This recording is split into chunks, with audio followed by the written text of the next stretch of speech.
this episode of Scholar Talks, the guiding question is, what ties did Abraham Lincoln and others during the Civil War make between religion and the idea of an exceptional American nation?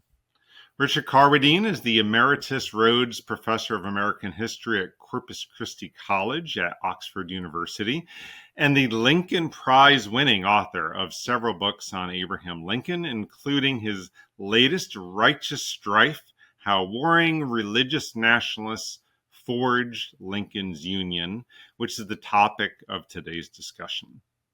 I am Tony Williams, Senior Fellow at the Bill of Rights Institute, and I want to welcome you to another episode of Scholar Talks in the new America 250 series. Richard, I want to thank you very much for joining us.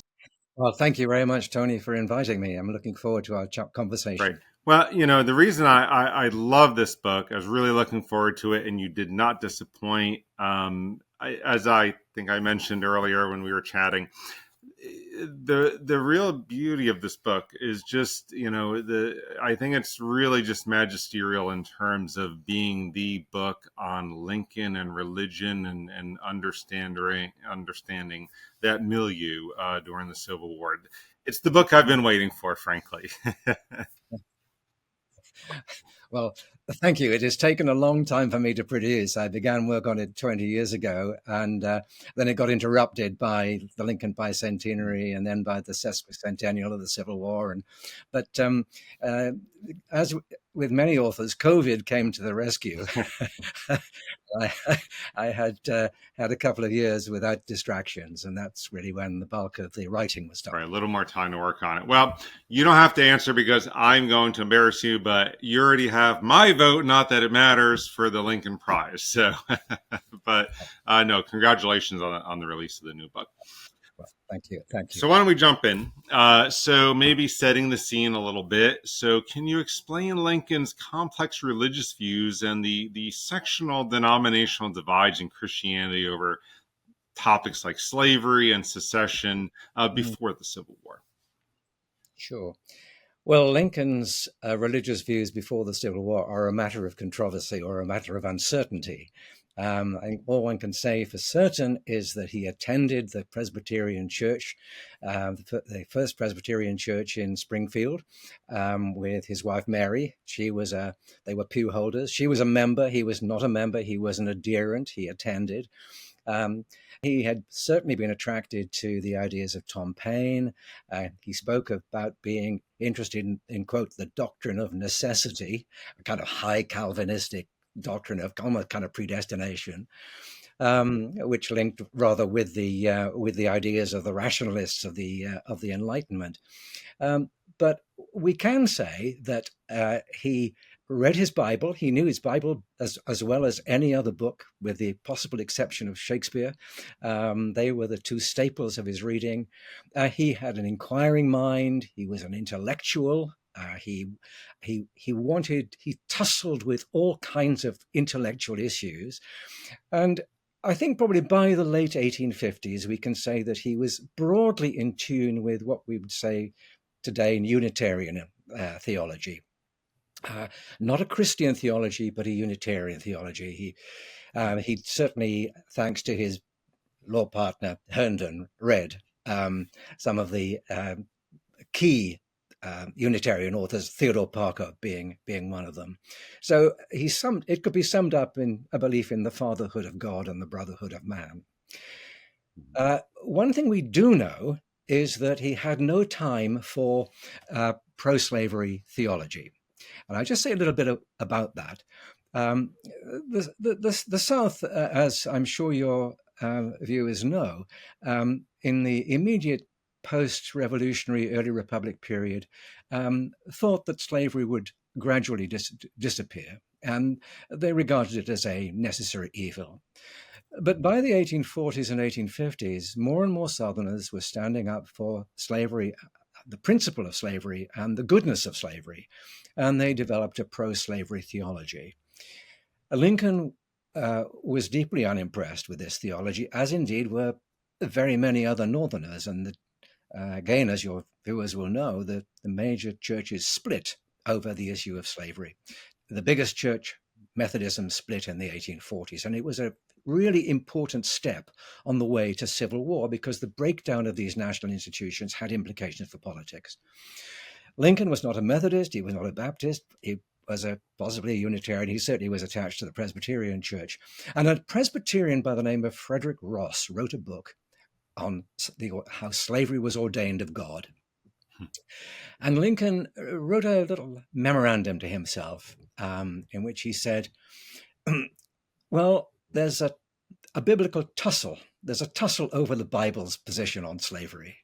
But Dr. Ross has come to the rescue, and he's given us his answer. And if I may, I'll quote it to you because it's a nice ironic passage. He says, Dr. Ross is to decide the question, and while he considers it, he sits in the shade with gloves on his hand and subsists on the bread that Sambo, as he describes the slave, is earning in the burning sun.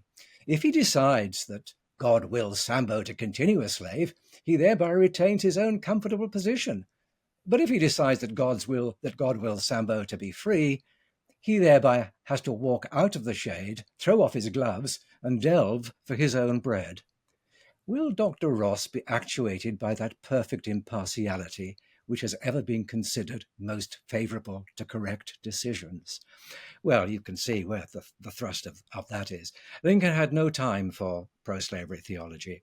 And on the eve of the election of 1860, he's alleged to have had a conversation with the state superintendent of education, Newton Bateman, in which he says, our God regards slavery as unjust. I cannot see how our God could regard slavery as just.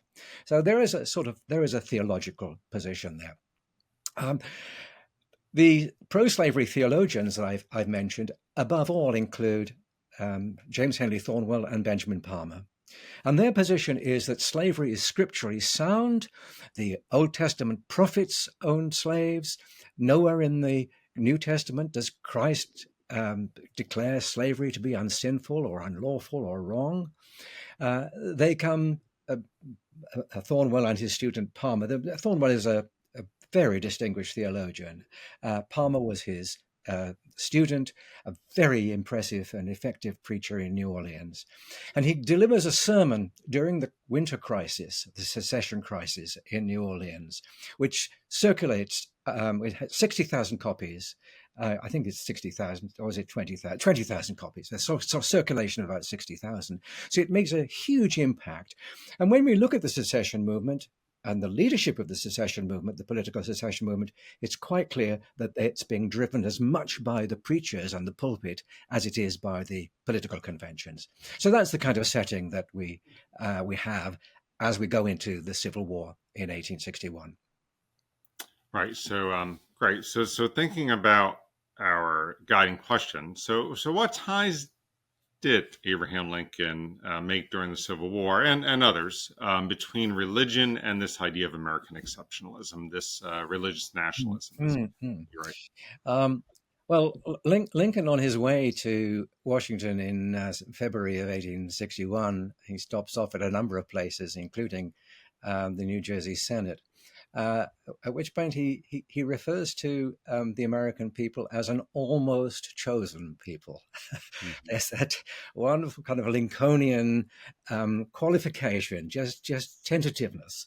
At the very time when actually the vast majority of Calvinist traditional preachers, Presbyterians, Congregationalists, and increasingly Methodists are subscribing to the idea of the United States as having a special mission under God.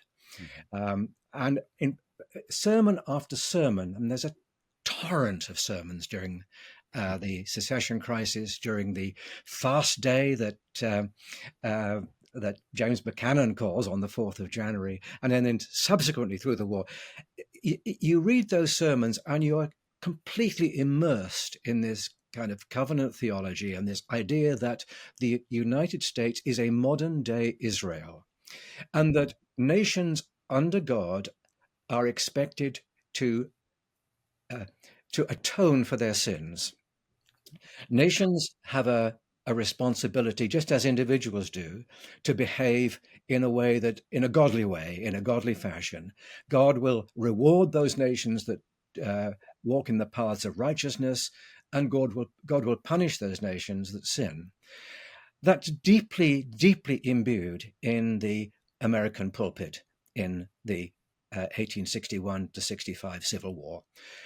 Lincoln Lincoln speaks to those people. I mean, he has innumerable meetings with Presbyterians, with Congregationalists, with Episcopalians, with Methodists, and with Baptists. They're always coming to the White House in deputations. Some of his generals say, "What in the world is?" I mean, William Tecumseh Sherman says, "I wish Lincoln wouldn't spend so much time with all these grannies. Why doesn't he get on with the business of state?" And the answer is, well, for Lincoln, this is the business of state. This is a very important part of the public realm. It's his way of keeping on top of public opinion. And he's absolutely au fait with an understanding of this providentialism, this idea of God as the ruler of nations. And whereas individuals can be punished in the afterlife, nations have to be punished here and now, because there is no afterlife for a nation. In fact, the only afterlife for a nation is the destruction of the nation if it actually behaves so completely outside the scope of biblical morality. Right. Thank you. That was very nicely laid out for our viewers. And so you mentioned these days of Thanksgiving, of fasting. So how do they represent this covenant theology you mentioned of Lincoln, and how are they tied to the events of the Civil War? Yeah. Well, fast days had been pretty few and far between in the American Republic, because they were at a federal level. They were very familiar to the colonial settlers, to the inhabitants of the colonies, as they were indeed to British Christians in the 17th and 18th centuries. But because of the separation of church and state, there was real tussle in the early republic as to how legitimate it was for the federal government to call fast days. Madison called one, George Washington called one, Madison called one. When Andrew Jackson was asked to call one at the time of the cholera epidemic, he said no. This is tying church and state. It's I mean, there's another story to be told there. I'm not going to. I tell it in the book. I'm not going to tell you here and now. But of kind of the resistance on the part of Jacksonians to the Puritanism of the state, and the way in which New England approaches to religion were to be resisted. Right. But as I say, the fast days and days of federal days of Thanksgiving only come in significant numbers under Lincoln. And Lincoln issues 3 separate calls for fast days. One is after the defeat of Bull Run in August, September the date is September of 1861. The second on the eve of the battles of the summer of 1863, when there'd been some severe losses in the period leading up to that. And then again, after the terrible summer's events in Virginia in the Eastern Theater in 1864, the Battle of the Spotsylvania, the Wilderness. And on each of those occasions, Lincoln calls fast days. In addition, he calls days of Thanksgiving certainly after Vicksburg and Gettysburg in 1863, and again after the victories in the fall of Atlanta and the victories of September 1864. These are moments where the theology that I've explained earlier, this providentialist theology of nations under God, spelt out in some detail. Whether Lincoln wrote all of these fast day proclamations is a matter of conjecture. I think my own view is that the later ones show much more evident intervention of Lincoln than the very early ones, which I think were quite possibly written by Seward. But interestingly enough, when Lincoln goes into the telegraph office in 1861, won in September of 1861. And he says, "Gentlemen, I'm pleased to see you are working so fast on my fast day." It was a sort of terrible dad joke. I think it's pretty good. But he says, "I'm pleased to see you working so well fast on my fast day." So he certainly takes ownership of it. And likewise, the Thanksgiving days, of course, the first really real federal national fast day is the November of 1863. Sarah Hale has approached Lincoln through William Seward to establish what then has become the national festival ever since. And yes, these are religious occasions. These are profoundly theological occasions when the whole nation is called to, well, certainly on fast days to fast, although it has to be said it's more done by a nod than by real fasting. But these are days when expected that citizens will attend church, that they will be preached at by ministers who are likely to deliver a sort of a Calvinist theology, and exploring the ways in which the nation, the American nation, has failed God. Now, obviously, as we may say in a moment or two, for some people that failing has absolutely to do with slavery, but for others it has to do with, not with slavery, but with the shortcomings of the people in other particulars. Right. And yeah, that was a great segue into my next question, which is yes, and obviously, this is a very important and big question. How did slavery, and especially you talk a lot about the reactions to emancipation and even the crafting of the Emancipation Proclamation, how does that figure into this divide over religious nationalism, Yeah. conservatives, abolitionists, so forth? Sure. Yeah.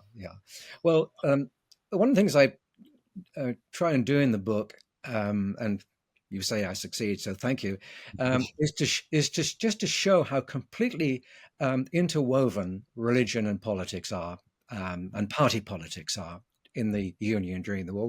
We knew that the war. I mean, we've long known that the war came about by virtue of a division between northern and southern churches. But what I try to show is that there is a real cleavage within the Union community, those who support the war, who don't want to see the South setting up its permanently a separate polity, but a profound division between what I call anti-slavery religious nationalists and conservative religious nationalists. Those anti-slavery nationalists are those who are an amalgamation, a coalition of those who before the war were abolitionists, radical abolitionists, who before the war were calling for immediate emancipation, and those who before the war were the predominant majority of the Republican Party, who wanted to see an end to the spread of slavery and who thought that by containing it, it would gradually die. Well, when the war comes, what we see is a fusion of those two groups into a sort of anti-slavery coalition. Not all of those moderate anti-slavery people become abolitionists, but they are much more open to the idea that the war now provides an opportunity to do something about slavery that could not be done in peacetime when the South was protected by the federal Constitution. I think, chief principle in all of this are the principles of the Declaration of Independence. They see that's their lodestar. It's not a theological document, although it is invested with a kind of theological meaning. They are millennialist. They expect society, American society, to improve, and the ultimate improvement is emancipation, and through emancipation there will be inaugurated the 1,000-year reign of Christ. That kind of millennialist theology is very prevalent on the side of on the part of the anti-slavery nationalists. Conservative nationalists are equally committed to the nation. They are equally religious. I would say they contain them. Someone like Charles Hodge, the leading light of old school Presbyterians, a formidable theologian at Princeton, and the pulpits of the Presbyterian Church have been populated by his disciples and his students over many, many years. Hodge is absolutely devoted to the Union, absolutely opposed to secession. But in 1836, he'd written for the Princeton Review a piece explaining that slavery was indeed a legitimate institution, biblically authorized. And it's a long road for him to travel from that position in 1836 to accepting emancipation, which eventually he does, but only after the Emancipation Proclamation and not before it. And the old school Presbyterians are amongst those who resist the idea of emancipation becoming a war aim. What they want, what the Conservatives want, is a return to the Union as it was, under the Constitution as it was, protecting the rights of slaveholders and actually retaining the racial order that preceded the war. Whereas anti-slavery anti-slavery and emancipationist nationalists are increasingly willing to see free blacks, if not given absolute equality. In fact, most of the anti-slavery nationalists would not have been looking for a complete equality.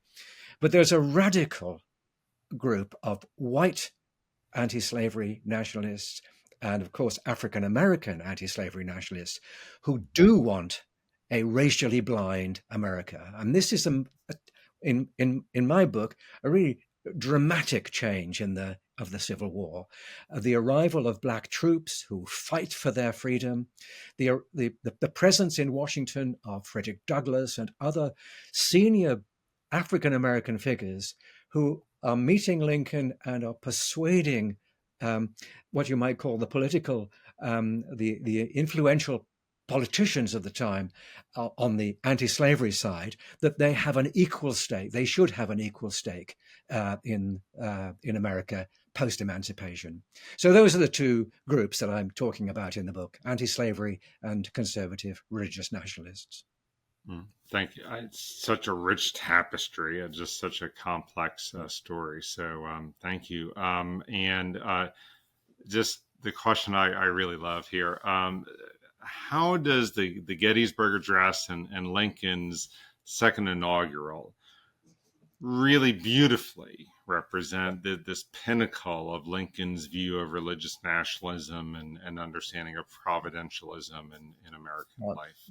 Yeah, I mean, I think probably the Gettysburg Address, which is ultimately speaks of America under God, is a less evidently theological document, although it has kind of the resonances of the King James Bible, with 300 years ago.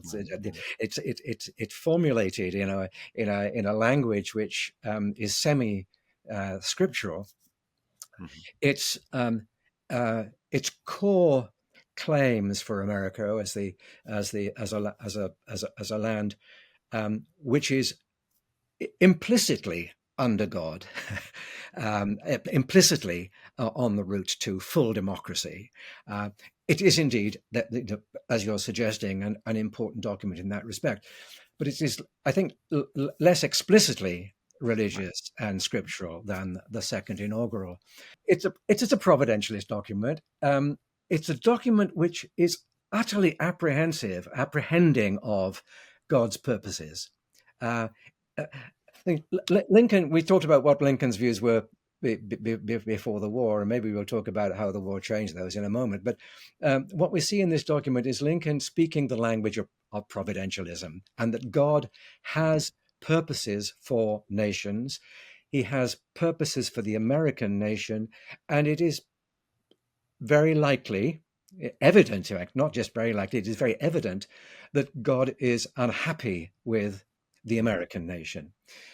And what makes the document so remarkable, so unusual, and so at odds with the majority pulpits of the North is that instead of saying, as you might have expected a triumphalist president to say, because after all, in March of 1865, it was very clear that the war was in its final stages and the Union was going to triumph. But instead of triumphalism, he says, we both North and South pray to the same God. Um, he can't answer both. Well, maybe in praying to the same God, we are actually speaking a language that he doesn't accept from either of us. That maybe we are both, North and South, are to blame for the sin of slavery. This is an American sin. It is not simply a Southern sin. We are being commercially and politically embraced in the sin of slavery. We've not stood up as we should have done, and God is punishing us all. It is in fact a remarkable plea for kind of national unity in abasement, in religious abasement before God for the sins that the nation has committed. Um, Lincoln said, I've got it here. I did. I thought it would be good to read this.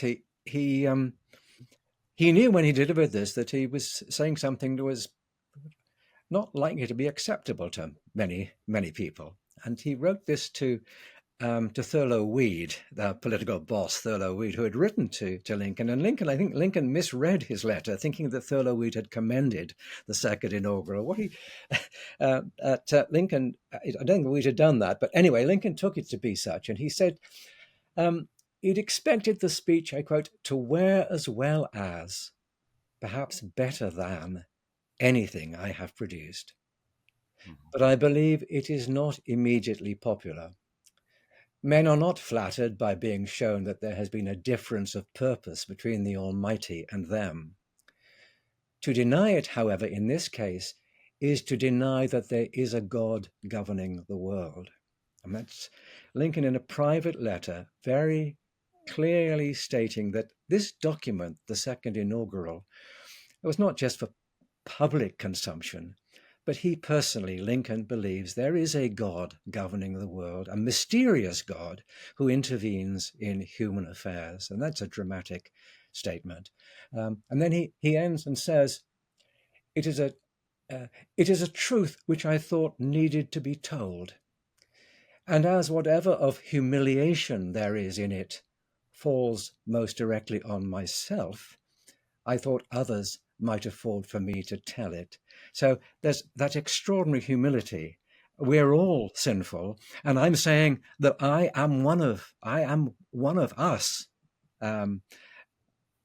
who have committed this sin, and to that extent, it's reasonable for me to say that this is a sin of all Americans. It is a remarkable document, and the nearest thing that I guess one has ever had from a president that it could be called a sermon. It's just so remarkable and beautiful, right? I mean, the humility, as you say, the magnanimity, the reconciliatory tone towards the South. And it just seems to me like he's just so honestly grappling with what he really sees as sort of the inscrutable will of God, right? Everyone thinks they sort of know the will of God, and when things turn out well for you, God's on your side. But he's just so honestly wrestling. Exactly. No, you put it very, very well. The deist God was utterly predictable. the God of Tom Paine was, he was the clockmaker, and the world was just running according to. Lincoln's God now is unpredictable, working on the basis of justice. Justice is at the heart of this second inaugural, but how God chooses to punish the unjust is for God to decide. But he's doing it. That's what he's doing. It's a remarkable, and as you say, it's reconciliatory, with malice towards none, with charity to all. So this is an embrace of pro-slavery nationalists, an embrace of conservative unionist nationalists and religious nationalists, and an embrace of the emancipationist nationalists.